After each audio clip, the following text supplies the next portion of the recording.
back to this tutorial on HIS 201 Nigeria from 1000 AD up to the 19th century. That's 1800.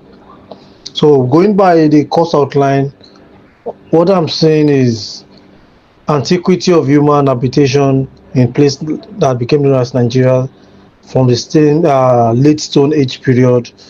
Then you have the Nok culture, right, showing the linguistic and archaeological connections, and then you move to the main topics: the centralized societies and the non-centralized. All right, so in the centralized, of course, you have the Kanem Borno, all right, the first Kanuri, second Kanuri, the Hausa state, or your Benin Empire, then the non-centralized state. So I'll just try and treat like 3 or 4 of these so that you'll be able to have sufficient three to answer the exams. But before doing that, it is important for me to first draw your attention to some of the basic characteristics, all right, that can be used to explain maybe if there's a question on the first outline, the antiquity of human habitation, all right, since Stone Age. First is that Nigeria's population presently estimated at over 240 million, all right, is believed to be the highest in Africa. But more interesting is the diversity of its population. Okay, so it is, for instance, commonly believed that within the country's boundaries, all right, there are approximately about 240 distinct ethnic groups, each speaking its own language, and each of it have its own cultural identity, linguistics, features. All right, so these are different linguistic groups. All right, range in size from tiny units consisting of less than 700 people to group numbering well above 5 million. All right, 20 million people. All right, and this is quite interesting to note. The Of course, as a Nigerian, all right, there's no need reminding or listing the all the ethnic groups, all right, that exist, right, in what is now Nigeria. But in the pre-colonial period, the major ethnic groups, all right, consisted of the Hausa, the Yoruba, the Igbo, all right. Then Fulani came later, the Kanuri, the Bibio, the Tiv, the Ijo, Edo, and quite a number of them. Within the boundaries of Nigeria, for instance, there are approximately 248 distinct languages. Also to note, linguists are not very, very unanimous on any single classification, though. But the Scheme for African Languages, all right, have actually established that these are they're actually enormous indigenous languages in Nigeria. So Nigeria's linguistic groups range in size from small unit consisting of less than, let's say, 1,000 people to groups numbering well above 10,000, indigenous languages. So some of the larger groups spill into two or even more states speaking the same language, as you see. All right, the level of homogeneity in some place among the Yoruba people, all right, the variation in the language structure and all the stuffs.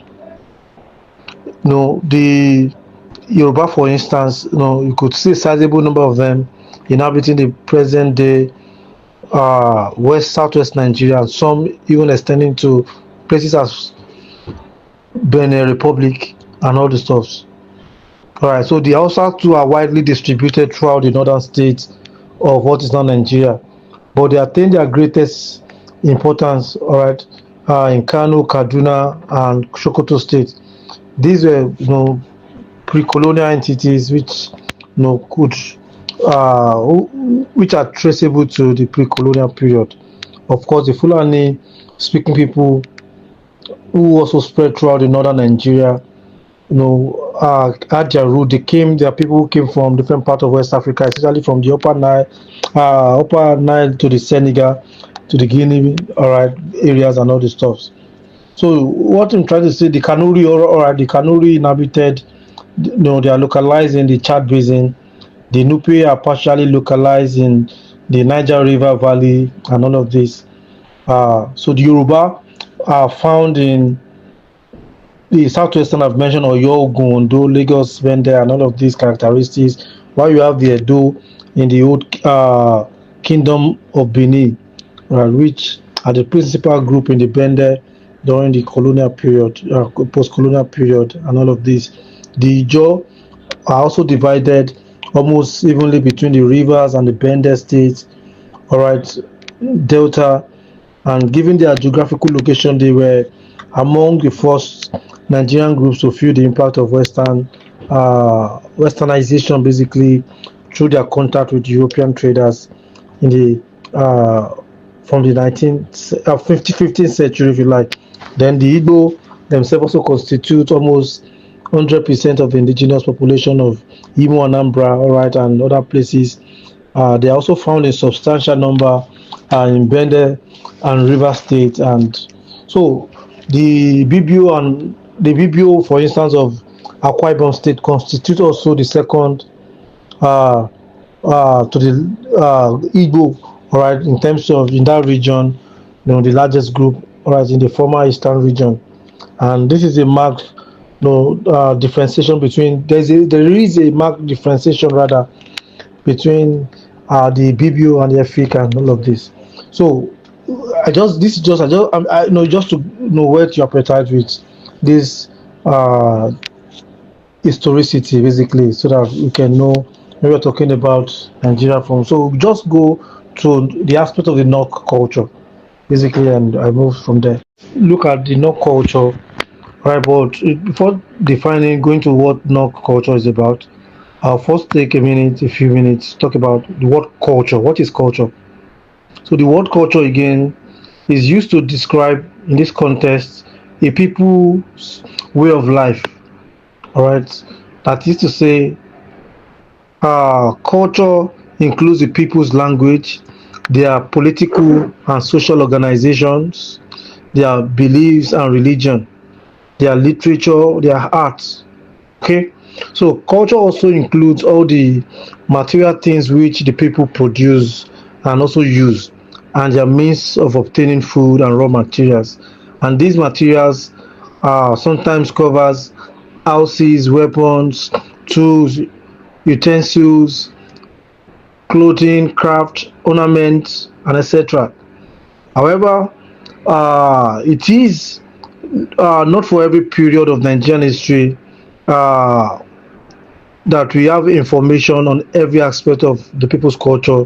All right. So basically, so in reconstructing the history of the pre-colonial period, for instance, so what researchers did was to rely on archaeological findings, all right, to unravel some of the areas, to excavate some of the areas that are probably spotted for salient artifacts, all right, that contained or that could speak to the history of pre-colonial people. In so archaeologists have been able to know some of the places where man lived, for instance, in the from the Stone Age period to the late Stone Age, all right, and these places include the Nok, all right, Diama, the Igboku, Afikpo, Ife, and Iweleru, and all of these are some of the stuff. All right, so the story of human development in Nigeria, like in other part of Africa, all right, is perhaps the study of how man has tried to control and adapt to different types of environment. So in doing this, for instance, man has produced specialized and standardized tools, all right, which he used to adapt to his environment, all right. And so this is, for instance, this justify, because the idea is what you will be asking, what is Nok culture? Nok culture, all right. So I will go come to that very very. So in the area in the plateau, all right, in the north central part of Nigeria, it's been well established that due to some of the discovery of precious archaeological relics, artifacts found under the ground. So they have been able to establish what kind of people existed in that part of Nigeria from the Stone Age period.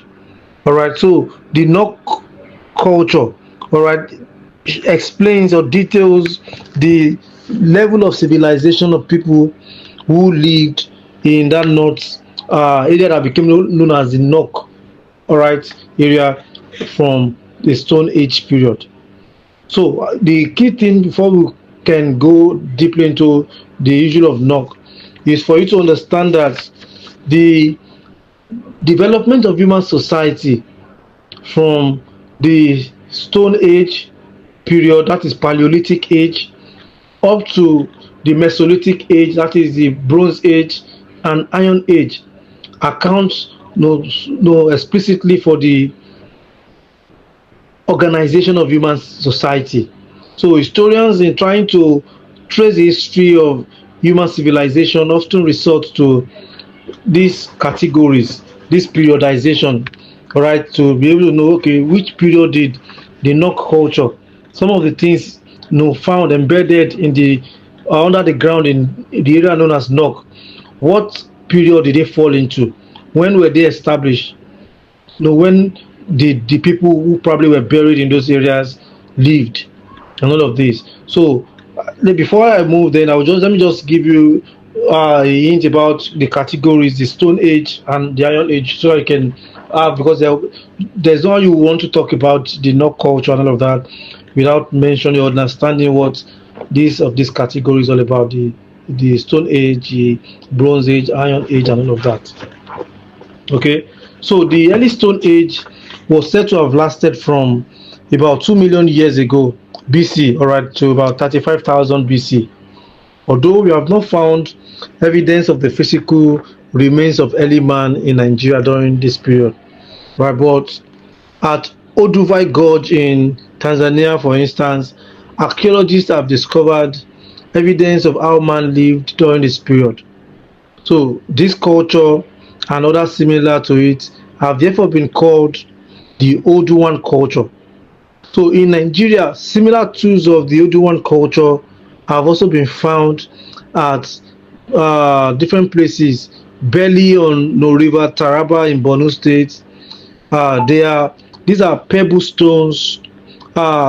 stone tools called picks, which were probably used for digging up roots for hunting activities and the likes. So the makers of Oduwan tools are known as Australopithecus. Right, this was a kind of species, according to archaeologists, who probably the human species which lived during this period. And the next culture after the Oduwan has been described as the Acheulean culture. It was named after Saint Achille in France, where the culture was first recognized. So the main tool of the Acheulean was the stone axe, stone hand axe. All right. So there were two types of hand axes: the biface, which was a large round stone, blunt and thick at the one hand, but thin and sharp at the other hand, and clever, which was U-shaped with a flat, straight cutting edge. So the makers of Acheulean tools were known as Homo erectus. They resembled modern man but had smaller brains, or rather another low thinking faculty. So they live by hunting and gathering of wild vegetables, fruits, nuts, and roots. All right, so there are collections of Acheulean tools which have been found on the Jos Plateau at a place known as Mei Idon Toro and Nok, N-O-K, Nok, and east of the plateau at Ngada. So it has been suggested that the hand axe were used for cutting and flaying animals killed during hunting. So this shows that These were the kind of technology that the people in that region adopted during the Stone Age period when there were no any kind of technology available for man's existential activities. So one important discovery which also occurred during the end of the Acheulean period was the use of fire. Before this time, man had eaten his food raw, but with the discovery of fire, he could now roast them over time.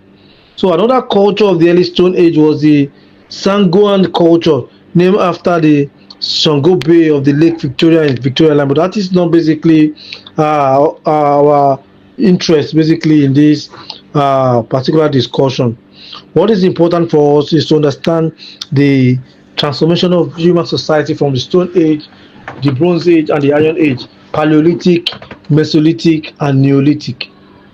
All right, so the Middle Age also is another phase. The Middle Stone Age, which is known as the Bronze Age, covers the period from 35,000 BC to about 2000 BC. And it's been said that the people of the Middle Stone Age were either Homo sapiens or still closer to him, all right, than those of the Homo erectus, the kind of species that existed.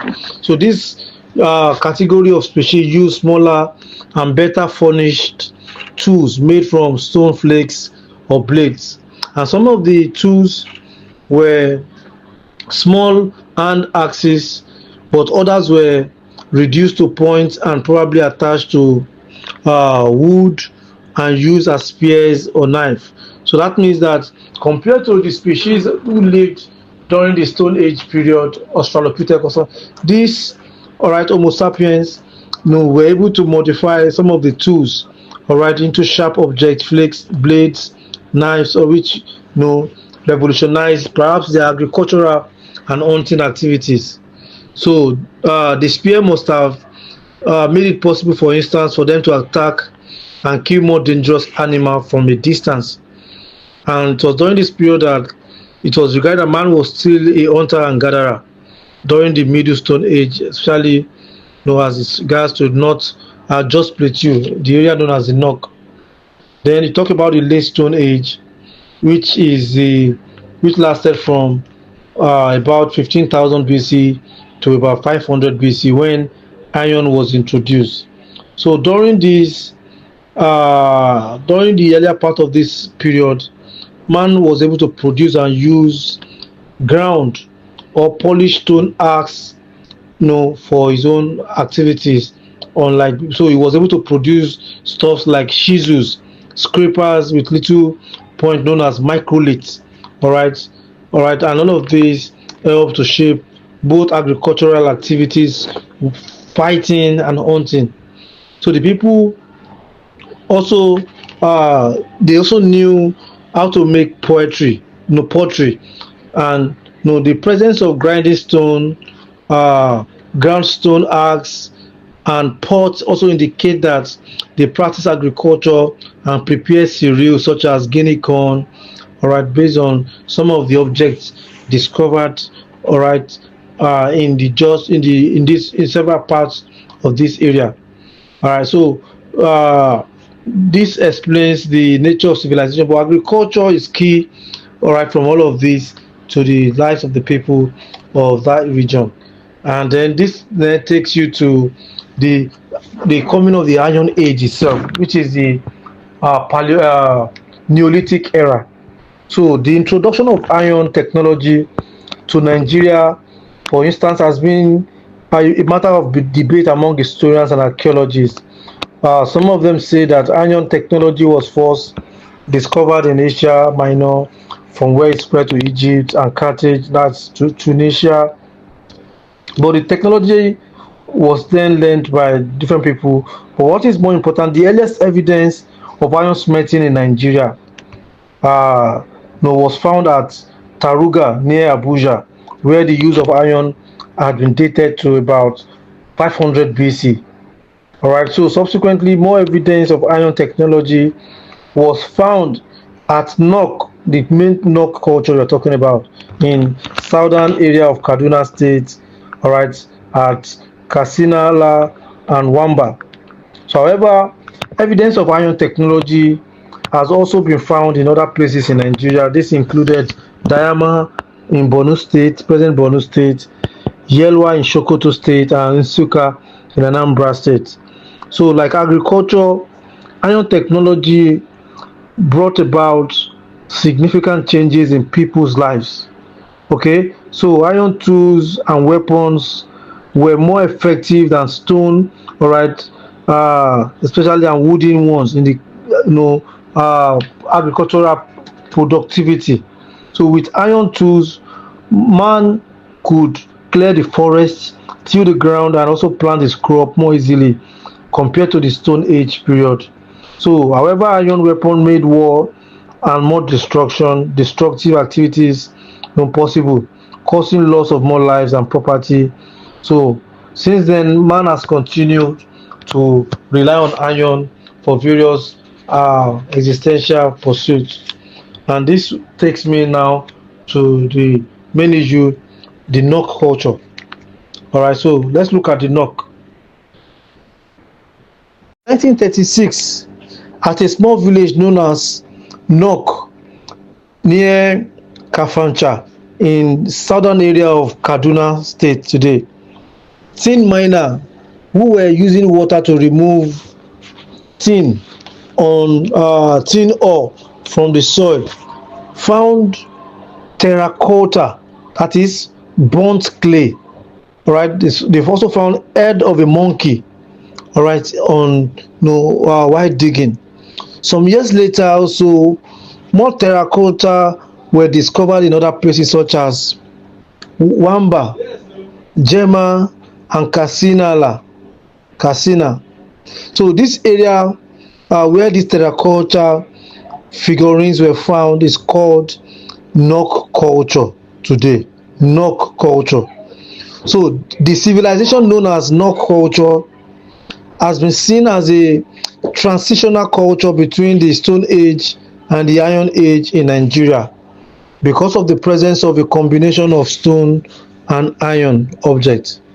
However, Taruga, where the first terracotta figurines were found, was a fully iron using center because no stone tools were found there.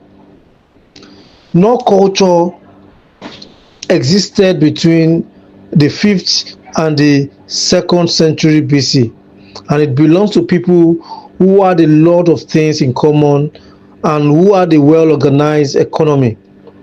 Nok culture is important in Nigerian history because the people made iron tools and weapons, as I've explained in my previous comments.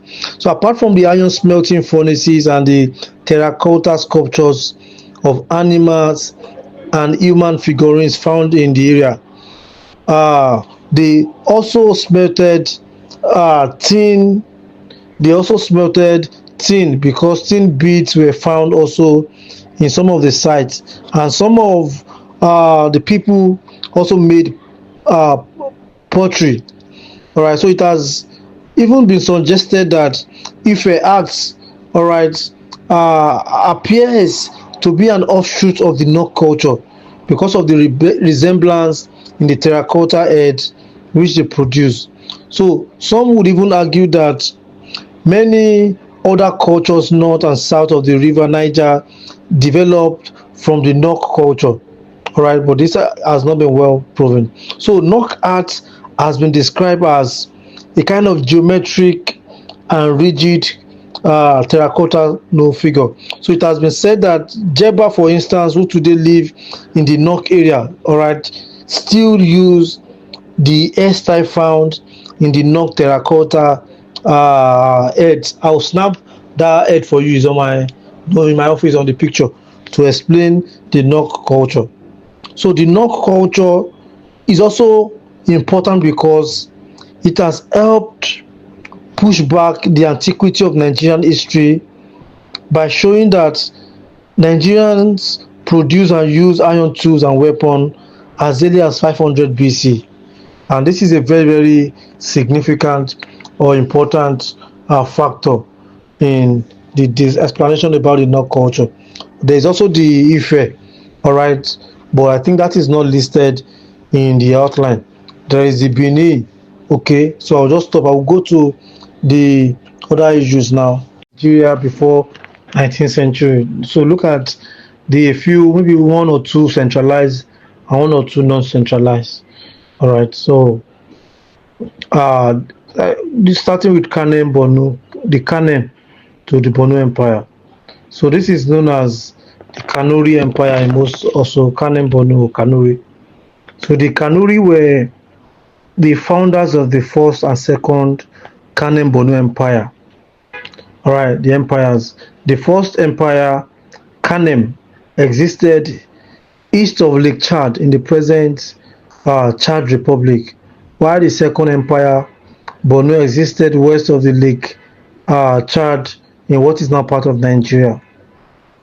So, like many ancient and medieval empires in Africa, south of the Sahara, the history of the pre-colonial Kanem Empire, for instance, is faced with many problems, and the problem arises mainly from lack of written records. All right, for more than a decade now, historians have found it difficult to agree, for instance, on the origin of the Kanuri people of the Kanem Borno Empire and how the people came about as a distinct ethnic entity. But in this short stuff, I will probably try to answer some of this too, especially with regards to the origin of the Kanuri people. What is important is that the region around the Lake Chad was in the remote past occupied by various Negro groups. One version of the oral tradition of the Kanuri people maintains that the Negro inhabitants of the area were conquered, all right, by an invading group, the Sao, from the region of the Nile, and that after the conquest, the Sao are believed to have built a remarkable civilization characterized, among other things, by divine kingship, walled towns, high artistic achievement, and elaborate burial arrangements. So the Sao are today identified with such surviving ethnic groups as the Kotoko, the Buduma, Musugu, Bolewa, Gamagu, and so on around the Lake Chad. So at the same time as the South civilization flourished, they also lived north of them in the central Sahara, Nego groups known as the Zagawa and the Tebu. So it's believed that the Zagawa and their Tebu brothers did good business by acting as guides to people crossing the Sahara, in either direction. So their role as guides brought them closer to the Arabs of North Africa, in which through which they were also noted for their institution of kingship. And according to some scholars, the Zagawa moved out of the central Sahara and poured into the area around Lake Chad. All right. So subsequently, they were forced out of their original home by two factors. One is the intense dryness and political disturbance taking place around the Mediterranean coast. So, on coming into the Lake Chad area, they are said to have conquered the Sao, and it was out of this clash between the Sao and the Zagawa. Many believe that two things probably came up: the Kanuri as a distinct people around 800 AD, all right, and a centralized state owned by the Kanuri, all right, presided over by the Dugawa and the Bani Nokemo. So the second story of the origin of the Kanuri is given by Professor Gustav Nachgita. Right, according to his own account, Saif ibn Diyazan, the great Arab adventurer, gained control of a group of nomad tribes known as Maguni, who lived east of the Lake Chad area. It was believed that Ibn Yazan and his Maguni followers gained control over a number of ethnic groups to the east of the Lake Chad. And amongst such groups were the Ingalaga, the Kanju, the Kai, Kaburi, and Kagua, Tomagra, and Tebu, and so on. So it was believed that Ibn Yazan, all right, the Maguni, with him, through him, the Maguni ruled in Kanem Bornu under the throne name of the Mai dynasty. All right, so his dynasty became known subsequently as the Saifawa dynasty after his name, and it is said to have started between the 9th and 10th century. The 9th and the 10th century AD. So its empire was later to cover both Kanem and Borno. So from the above accounts, one may probably conclude that the above legends of the origin do not probably definitely explain either the origin of the Kanuri people or how they came about as a distinct group. All right, but also that the Kanuri group probably migrated from the north, from the fringes of the Sahara and settled in their present homeland. That also that the Kanuri can be considered as a mixed race or an amalgam of different ethnic groups, of which the dominant race were the Maguni, and also that the Kanuri founded the Kanem Bornu empires, ruled by a line of successors known as the Saifawa dynasty. So any of these interpretation could be the case. So I then move to the Saifawa dynasty itself. So a number of factors easily explains why the Saifawa asserted themselves as leaders in Kanem. The first of this was the hardiness of character of the Saifawa group. The Saifawa derived this character from their nomadic existence. Okay.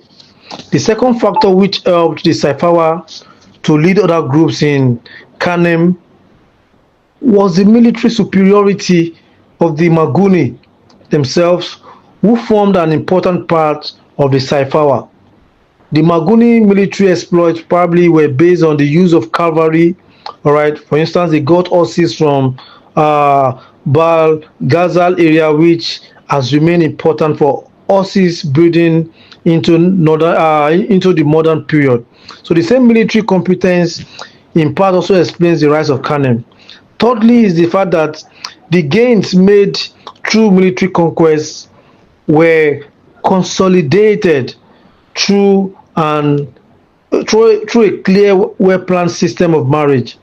Of course, through marriage system adopted by the Saifawa, the ruling families were linked to the leading ethnic groups of the area, marrying from their women and all of that. And consequently, some of these ethnic groups later came to have a say in the welfare of the ruling line, and in some cases, having been integrated into the Saifawa culture. No, they came to lay claims to the throne. Another important factor in the rise of the Saifawa dynasty was the institution of divine kingship. For instance, it is believed that the Saifawa probably adopted this institution from among the sedentary agricultural people around Kanem, whom they conquered. The centralized political system had enabled the Saifawa to have a firm control over people whom they ruled. And as early as the 10th century AD, these institutions was already well established in Kanem. The fifth factor was the settled mode of living of the people conquered by the Saifawa, which forced them to adopt a settled life. So it shows that there in that area, developed towns and urban centers developed, all right, through the influence of the Kanuri people of Kanem. All right. Of course, this was traceable to the 9th century, fundamentally. So it was said that the Kanuri, for instance, had a fixed capital sited at Mana, which saw the influx of many North African traders and stuffs.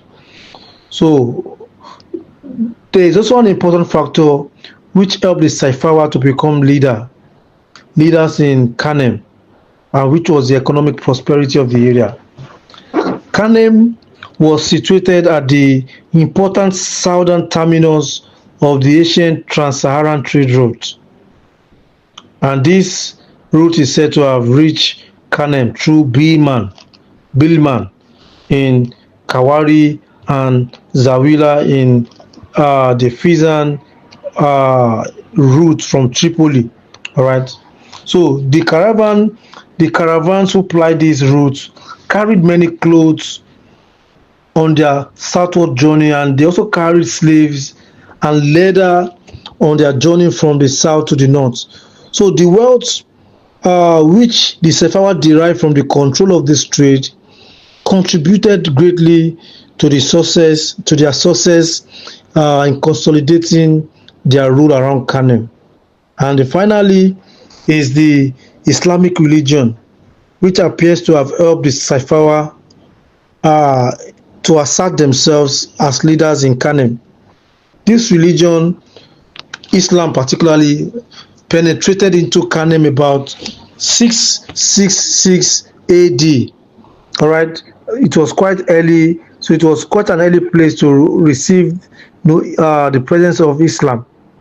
So it is generally believed that the Arab traders and adventurers brought down the religion to Kanem, and they got into Kanem through the Trans-Saharan trade route.